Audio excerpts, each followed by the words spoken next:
South Sudanese authorities have said heavy flooding is expected to hit the country this year after extensive floods engulfed vast areas of the country, forcing hundreds of residents to navigate the affected area by boat. The persistent flooding predicament has caused destruction to medical facilities, water sources and food supplies, leaving local residents, including farmers, facing challenges such as waterborne diseases, among others. As the situation deteriorates, authorities are now initiating measures to remedy the worsening situation.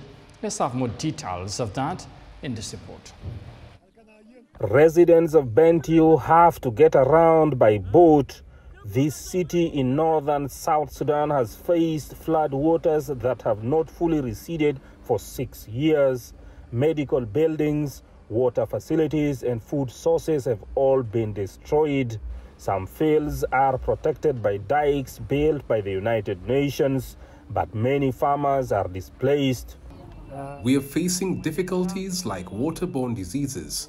Other wild animals like snakes are also attacking us because we are all fighting for the small piece of dry land which is available now.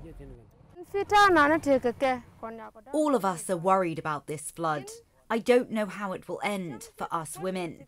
We don't have access to firewood or charcoal. There is no food. We only depend on food aid.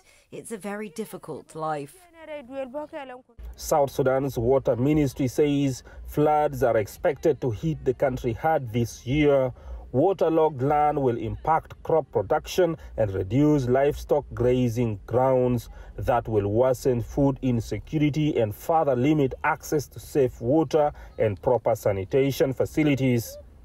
The government says River Nile has risen to a level never seen here before, yet rains are still expected for the next 2 to 3 months. Minister says they are preparing health facilities and positioning humanitarian assistance on higher ground. There is a committee actually formed by the government that includes the Ministry of Water Irrigations and then the Ministry of Environment and Humanitarian Affairs. So they are working actually on emergency preparedness. So that we should actually prepare ourselves before, this flood comes. The government says this year more than 5.4 million people out of the country's estimated total population of 12 million are expected to live in flood-affected areas. The United Nations says more earth banks are needed in places like Bentiu, despite the demand of maintaining the breakwaters. The dikes, they need a regular maintenance, even with this standing water, because it is not going to recede soon. So this standing water exerts a lot of pressure on the dikes. So it merits a continuous maintenance effort throughout, because now say around more than 10 kilometers of the dikes has been made to save the airstrip, Rupkona village as well as unmissed Bentiu base. But without these dikes built to encircle Bentiu, the town would completely submerge.